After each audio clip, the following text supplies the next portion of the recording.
आज हम लोग इस वीडियो में पार्ट 6 हम लोग देखने वाले हैं। ठीक है, यानी जो हम लोग को 80 दिन का सीरीज चल रहा था, इसमें हम लोग टोटल पार्ट 6 पर हम लोग पहुंच चुके हैं। ठीक है, और आज इस वीडियो में हम लोग प्रत्येक विषय से हम लोग 5-5 क्वेश्चन देखेंगे। चलिए तो शुरू करते हैं। सबसे पहला क्वेश्चन है यहाँ पे,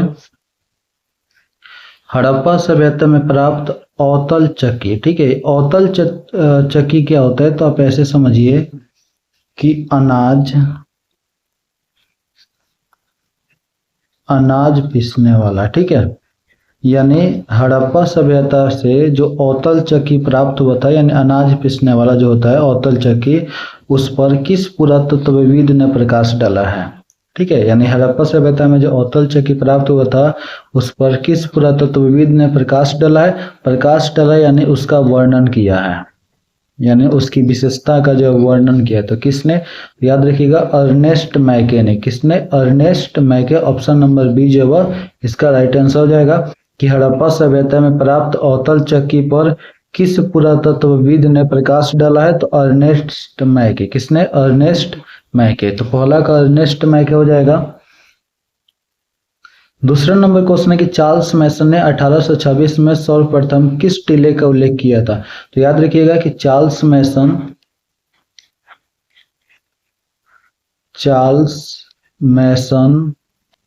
1826 में सर्वप्रथम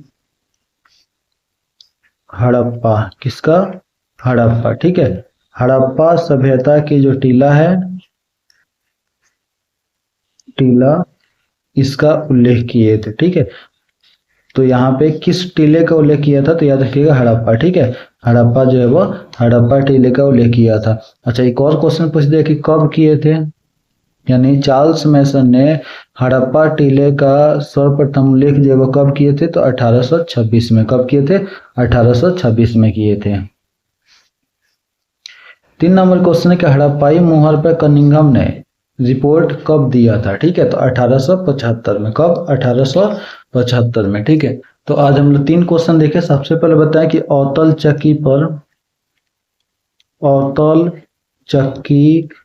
पर किस पुरातत्वविद ने प्रकाश डाला है, फिर उसका वर्णन किया है? तो याद रखिएगा अर्नेस्ट मैके। दूसरा पॉइंट हमने देखे कि चार्ल्स मैसन 1826 में किस टीला का उल्लेख किए हैं? तो हड़प्पा टीला। या फिर क्वेश्चन ऐसे भी कि हड़प्पा टीला का उल्लेख कब किया? तो 1826 में। ठीक है, चलिए तीसरा नंबर हमने क्वेश्चन देखे कि हड़प्पाई मुहर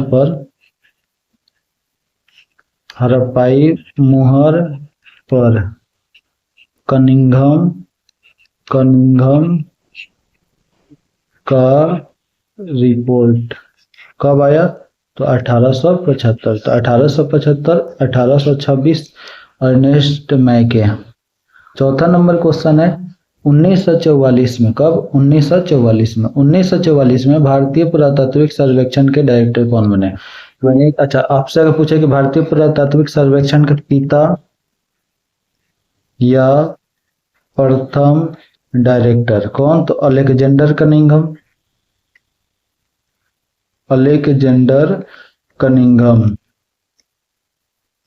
ठीक है, अलेक्जेंडर कनिंघम।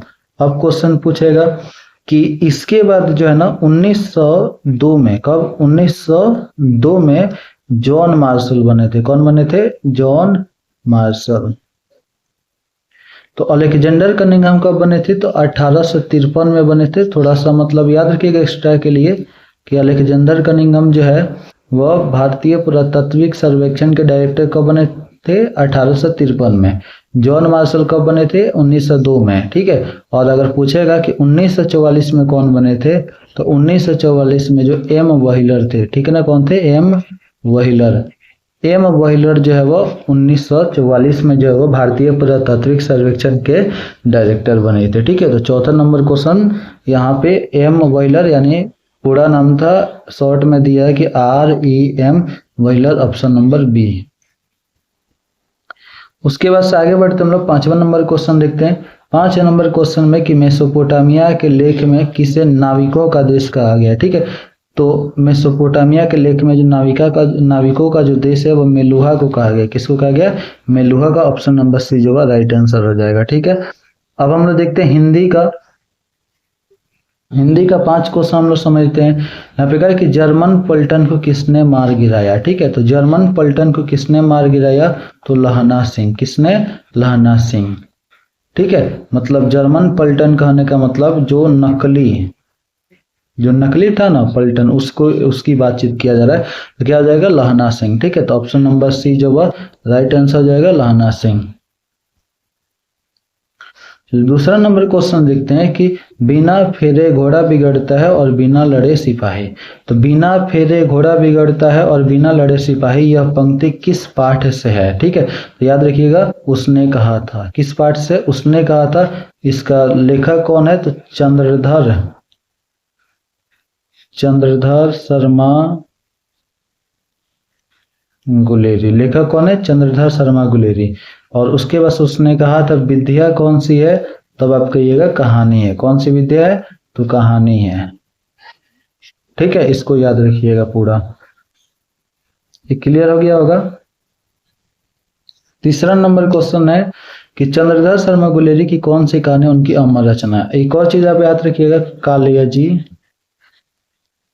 कालियाजी रचना या फिर अमर रचना, ठीक है। या फिर हिंदी कहानी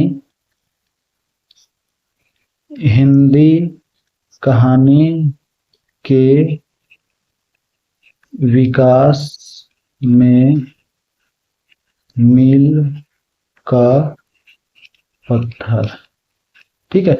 तो कौन सी कहानी कहेगा? चंद्रधर शर्मा गुलेरी की कालियाजी रचना है, या फिर चंद्रधर शर्मा गुलेरी की अमर रचना है, या फिर चंद्रधर शर्मा गुलेरी की कौन सी कहानी हिंदी कहानी के विकास में मील का पत्थर माना जाता है, ठीक है। तो ये सब हो जाएगा उसने कहा था। क्या हो जाएगा? उसने कहा था। कब प्रकाशित हुआ था? 1915 में। कब प्रकाशित हुआ था? 1915 में प्रकाशित हुआ था।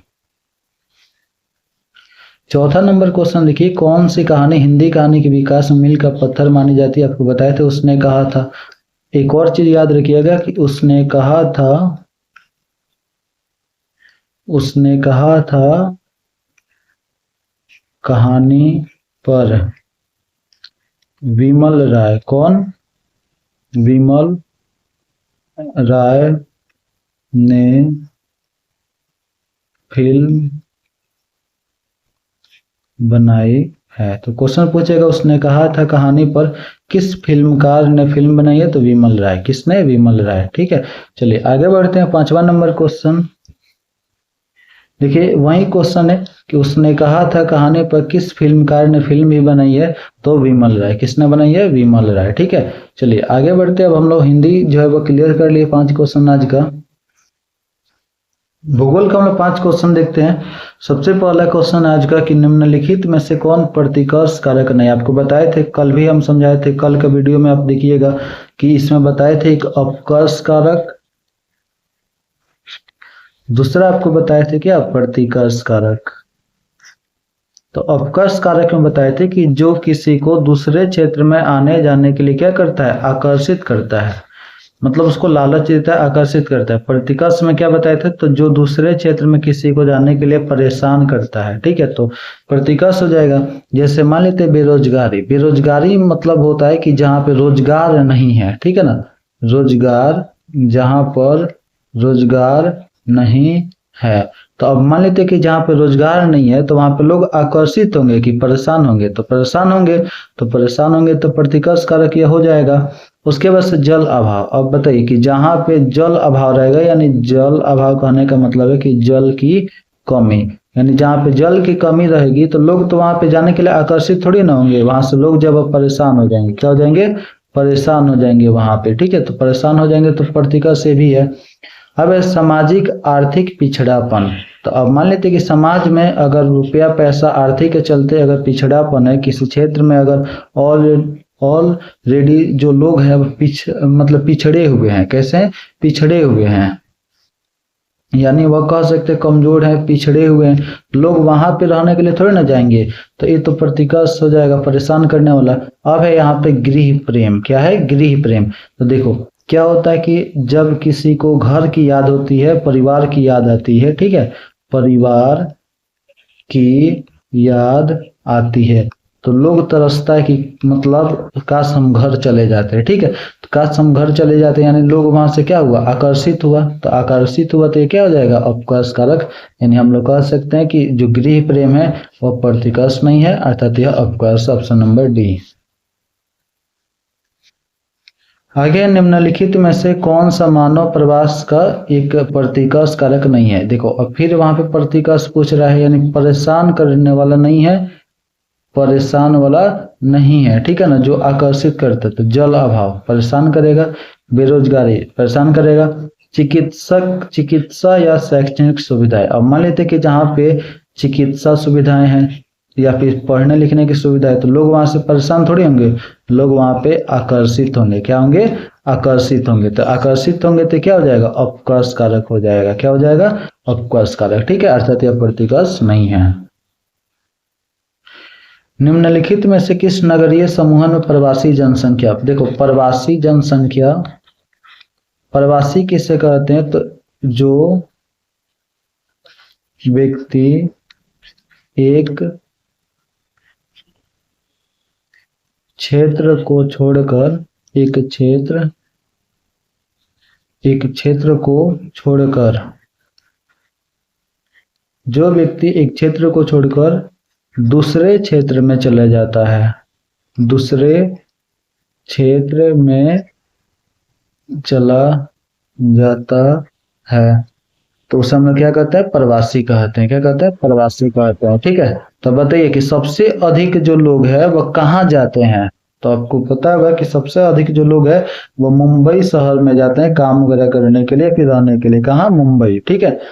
तो मुंबई शहर जो हो जाएगा ना, यहाँ पे प्रवासी जो जनसंख्या उसकी सबसे अधिक होती है, ठीक है।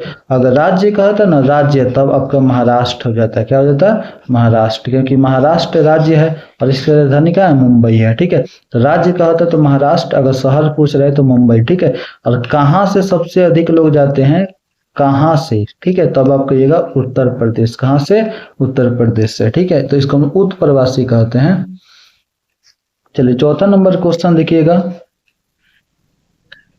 चौथा नंबर क्वेश्चन कि निम्नलिखित में से किस राज्य में सर्वाधिक संख्या में अप्रवासी आते हैं? ठीक है, तो सबसे अधिक संख्या में अप्रवासी जो है वो कहाँ पे आते हैं? किस राज्य में सबसे अधिक आते हैं? ठीक है, तो सबसे अधिक जो अप्रवासी है वह किस राज्य में आते हैं? तो याद रखिएगा जो महाराष्ट्र में। आपको बताए थे, अगर मान लेते कि नगर पूछेगा तो क्या हो जाएगा? मुंबई हो जाएगा। क्या हो जाएगा?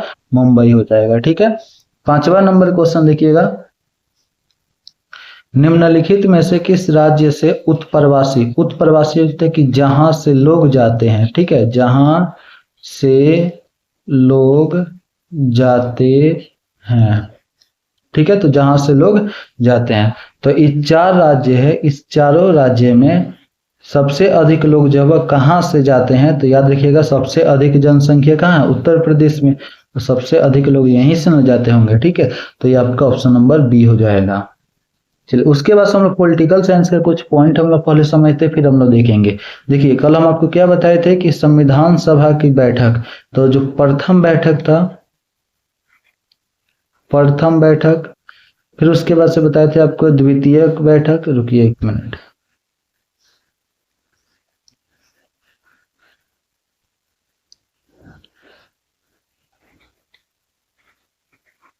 प्रथम बैठक, द्वितीय बैठक, तृतीय बैठक, ठीक है। तो अब बताइए प्रथम बैठक कब हुआ था? तो 9 दिसंबर 1946। द्वितीय बैठक कब हुआ था? तो 11 दिसंबर 1946। तृतीय बैठक कब हुआ था? 13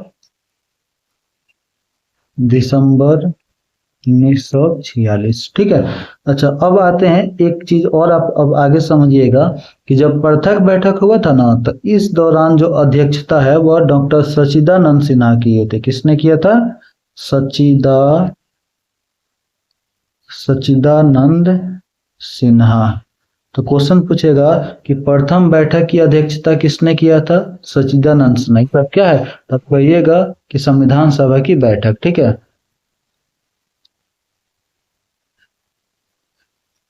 संविधान सभा की बैठक, कि संविधान सभा की बैठक की प्रथम बैठक की अध्यक्षता किसने किया था? सच्चिदानंद सिन्हा। ठीक है। अच्छा, लेकिन क्या होता है कि इनको हटा दिया जाता है, अगला बार जो है ना इनको हटा दिया जाता है। ठीक है। तो इसको हम लोग अस्थाई अध्यक्ष कहते हैं। क्या कहते हैं? अस्थाई अध्यक्ष। तो क्वेश्चन पूछेगा संविधान सभा की प्रथम बैठक का नेतृत्व या फिर अध्यक्षता किसने किया था? तो सच्चिदानंद सिन्हा। ठीक है। किसने? सच्चिदानंद सिन्हा। संविधान सभा का अस्थाई अध्यक्ष किसे कहा जाता है? तो सच्चिदानंद सिन्हा को, क्योंकि इनको जो है वह अगले बैठक में, द्वितीय बैठक में क्या किया था? इनको हटा दिया जाता है। ठीक है। और इनके जगह पर किसको बना दिया जाता है? तो इनके जगह पर जो है वह डॉक्टर राजेंद्र प्रसाद को बना दिया जाता है। किसको?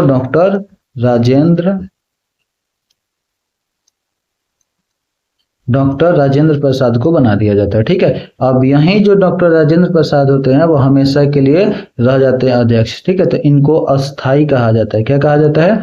अस्थाई अध्यक्ष। तो संविधान सभा के अस्थाई अध्यक्ष कौन थे? डॉक्टर राजेंद्र प्रसाद। और अस्थाई अध्यक्ष कौन थे? तो सच्चिदानंद सिन्हा। लेकिन अगर कह देगा ना प्रथम अध्यक्ष की, संविधान सभा की प्रथम अध्यक्ष, तब आप कहिएगा प्रथम अध्यक्ष कौन थे? तो सच्चिदानंद सिन्हा। भले वह हट गए लेकिन कोई दिक्कत नहीं, लेकिन प्रथम तो वही ना चुने गए थे, तो याद रखिएगा। ठीक है। तो एक बार पूरा हम लोग समझते हैं। सबसे पहले कि संविधान सभा का अस्थाई अध्यक्ष किसे कहा जाता है? तो सच्चिदानंद सिन्हा को कहा जाता है। किसको कहा जाता है? सच्चिदानंद सिन्हा को। उसके बाद से प्रथम बैठक कब हुआ था? तो प्रथम बैठक, सही पॉइंट को याद रखिएगा, बहुत मतलब काम करेगा। इसमें से 1 से 2 नंबर, ठीक है ना, आपका फिक्स है 1 से 2 नंबर यहाँ से आपको क्वेश्चन पूछता है। ठीक है।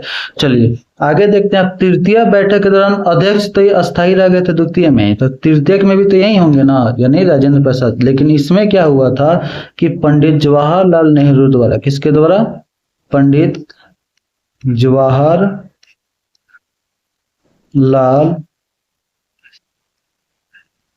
नेहरू के द्वारा इस बैठक में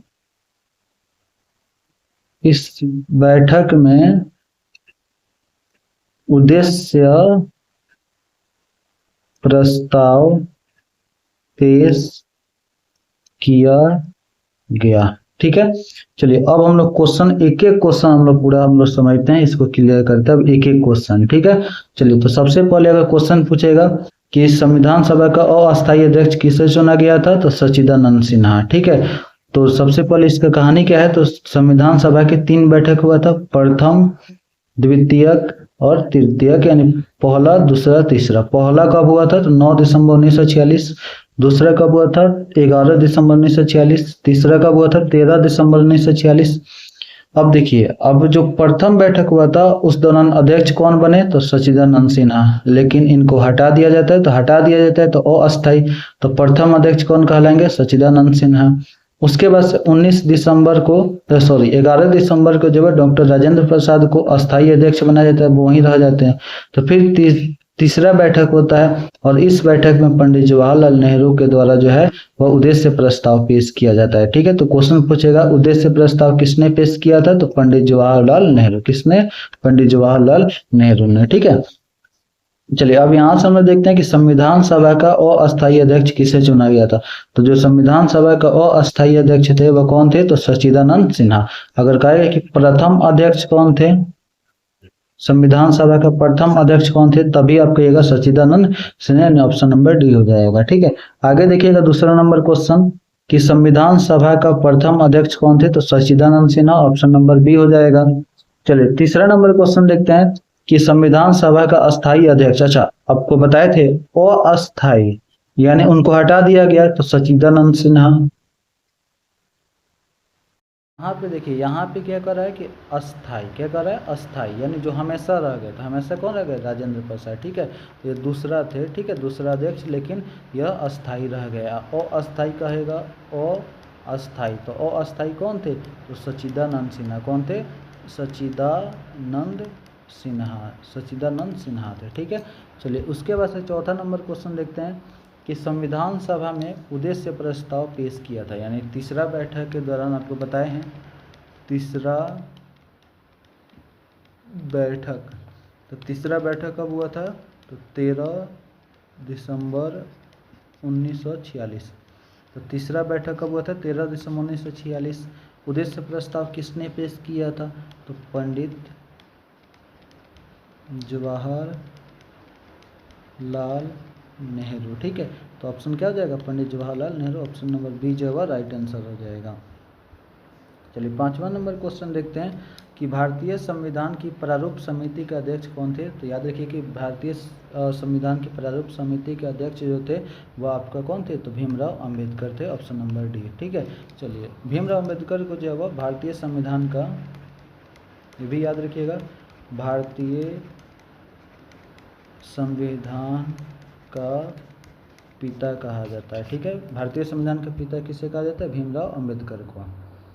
चलिए संस्कृत में हम प्रवेश करते हैं। पहला क्वेश्चन है कि भाषास्य, यानी इसका अर्थ हुआ भाष के, कति मतलब कितने, नाटक मतलब नाटक, संति मतलब है, यानी भाष के कितने नाटक है। तो आपको यहाँ पे संस्कृत में दे रहा है, तो दशम मतलब 10, एकादशः मतलब 11, द्वादशः मतलब 12 और त्रयोदशः मतलब 13। तो भाष के कितने नाटक है, तो याद रखिएगा 13 नाटक है, कितने, 13, ऑप्शन नंबर डी हो जाएगा। दूसरा नंबर क्वेश्चन है कि वत्स देश का राजा कौन था। वत्स देश का राजा कौन था, तो उदयन था, कौन था, उदयन। उदयन का मंत्री कौन था, तो यज्ञधरायण, कौन था, यज्ञधरायण था। उदयन का मंत्री कौन था, तो यज्ञधरायण था। इसकी रानी यानी इसकी पत्नी कौन थी, तो वासवदत्ता। इसकी पत्नी कौन थी, वासवदत्ता। कहाँ की यह रानी थी, तो अवंती की, कहाँ की, अवंती की रानी थी, राजकुमारी थी, ठीक है। चलिए तीसरा क्वेश्चन देखते हैं कि यज्ञधरायण कौन था। यज्ञधरायण कौन था, तो एक मंत्री था, कौन था, एक मंत्री था। किसका मंत्री था, तो उदयन का मंत्री था। किसका मंत्री था, उदयन का मंत्री था। चौथा नंबर क्वेश्चन है कि उदयन कौन था, तो वत्सराज यानी वत्स का राजा था। उसके से पांचवा नंबर क्वेश्चन है कि प्रस्तुत नाटक तपोवन ब्रह्मचारी में किस परिसर का दृश्य, यानी जब पद्मावती, कौन, पद्मावती, तो पद्मावती कौन थी, तो मगध की राजकुमारी। तो जब पद्मावती यानी मगध की राजकुमारी आती है तो मतलब कहाँ आती है, अपने माता से मिलने, ठीक है, अपनी राजमाता से मिलने के लिए कहाँ आती है, तो याद रखिएगा कहाँ आती है, तो राजगीर में आती है। तो वहीं राजगीर में आती है, तो राजगीर का इसमें दृश्य है, ठीक है। चलिए अगला पॉइंट हम लोग देखते हैं, होम साइंस के क्वेश्चन हम लोग 5 देखते हैं। कह रहे हैं कि वस्त्रों के चुनाव को प्रभावित करने वाला कारण है, यानी वस्त्रों के चुनाव करने का मतलब, जैसे में कहते हैं कि सूती कपड़ा पहने, ठीक है, या फिर जो है वो हल्का कपड़ा पहने, ऊनी कपड़ा पहने। तो ये सब जो मतलब चुनाव करते हैं, यानी इसका जो हम सिलेक्शन करते हैं, इसमें प्रभावित करने वाला कारण कौन है। तो देखो हम लोग जलवायु देखते हैं कि मौसम कैसा है, जलवायु कैसा, उस हिसाब से भी हम लोग कपड़ा को चुनते हैं। शारीरिक आकृतियाँ, मान लेते हैं कि साइज हम लोग देखते हैं आकार, जैसे मान लेते हैं 20 नंबर, 22 नंबर, 30 नंबर, 32 नंबर, ठीक है। तो ये साइज भी मतलब मायने रखता है। और सर ये भी हम लोग देखते हैं कि मान लेते हैं कि हमको किसी श्राद्ध काम में, यानी किसी के मतलब देहांत में जाना है, या फिर स्कूल में जाना है, या फिर कोई पर्व त्यौहार पर, या फिर कोई शादी में जाना, तो ये सब भी हम लोग मतलब ध्यान में रखते हैं। तो इनमें से सभी हो जाएगा, क्या हो जाएगा, इनमें से सभी, यानी इस वस्तुओं के चुनाव को प्रभावित करने वाला कारण कौन है, तो इनमें से सभी, ठीक है। चलिए दूसरा क्वेश्चन देखते हैं, सुंदर चुटकीले रंगों के वस्त्रों का उपयोग होता है, यानी सुंदर एकदम चुटकीले यानी एकदम रंग बिरंगा, ठीक है ना, कह सकते हैं रंग जो रंग बिरंग चुटकीले ये जो मतलब वस्त्र होते हैं वह किस अवसर पर पहना जाता है। ऑफिस में तो हम लोग ड्रेस पहन के जाते हैं, जो भी मतलब कोट पैंट या फिर ड्रेस होता है। अस्पताल में तो अलग उसका होता है, स्कूल या कॉलेज में हम लोग यूनिफॉर्म ड्रेस में रहते हैं। लेकिन शादी विवाह में क्या होता है, तो शादी विवाह में जो है हम लोग मतलब एकदम रंग बिरंगा का जो कपड़ा पहन कर जाते हैं। तो जो सुंदर और चुटकीले रंगों के वस्त्र का उपयोग कहाँ होता है, तो शादी विवाह में। ऑप्शन नंबर ए हो जाएगा। आगे देखिएगा, कह रहा है कि कपड़े के चयन में किन किन बातों पर ध्यान देनी चाहिए। तो कपड़ों के चयन में, यानी कपड़ों के चयन करने का मतलब कि जब आप कपड़ा को पसंद कर रहे हैं, ठीक है, पसंद कर रहे हैं यानी उसको चयन कर रहे हैं आप उसको, तो उसमें किन बातों का ध्यान रखना चाहिए। तो कपड़े की किस्में यानी किस किस्म की कपड़ा है ये भी ध्यान रखना चाहिए। कपड़ों की सिलाई कैसा है, ठीक है, शैली एवं फैशन है कि नहीं, इनमें से सभी, ठीक है, यानी हम लोग सब कुछ ध्यान में रखना चाहिए कपड़ा खरीदते समय। कीड़े से बनने वाला रेशा कौन है, तो देखो ये जो ऊन है ना, ऊन, तो ये तो मान लेते हैं भेड़ से, ये तो पशु से बनता है। किससे बनता है, पशु से। ये सब जो होता है वह कृत्रिम होता है या मानव के द्वारा बनाया जाता है। लेकिन रेशम जो है वह कीड़ा से बनता है। किससे बनता है, कीड़ा से, ठीक है। तो कीड़ों से बनने वाला रेशा कौन है, तो रेशम है। ऑप्शन नंबर ए हो जाएगा। 5वां नंबर क्वेश्चन है कि निम्नलिखित में से किससे सूती वस्त्र का निर्माण होता है। तो देखो 2-3 चीज़ आप याद रखिएगा, रेशम, ऊन, ऊनी, उसके बाद से एक और आप याद रखिएगा, सूती वस्त्र। तो अगर रेशम की बात किया जाएगा तो यह कीड़ा से प्राप्त होता है, ठीक है। ऊनी जो है भेड़ कहने का मतलब पशुओं से मिलता है। और सूती वस्त्र जो है ना कपास से हमको मिलता है। किससे, कपास से। तो हम लोग कृषि कह सकते हैं, ठीक है। तो कपास से या फिर सूती वस्त्र जो है वह कपास के पौधे से, ठीक है। तो 5 का क्या हो जाएगा, 5 का जो ऑप्शन नंबर डी हो जाएगा, कपास पौधे से सूती वस्त्र मिलता है। अब इंग्लिश का आज हम लोग 5 क्वेश्चन देखते हैं। अब आज का कह रहा है कि आई हार्बर फॉर गुड और बैड। देखो इसका हिंदी भी आप देखिएगा कि आई मतलब क्या होता है, मैं। तो ये जो आई शब्द है वह किसके लिए प्रयोग है, तो याद रखिएगा वाल्ट विटमैन। किसके लिए, वाल्ट विटमैन। ये जो आई कह रहे हैं ना, समझो कि वाल्ट विटमैन है।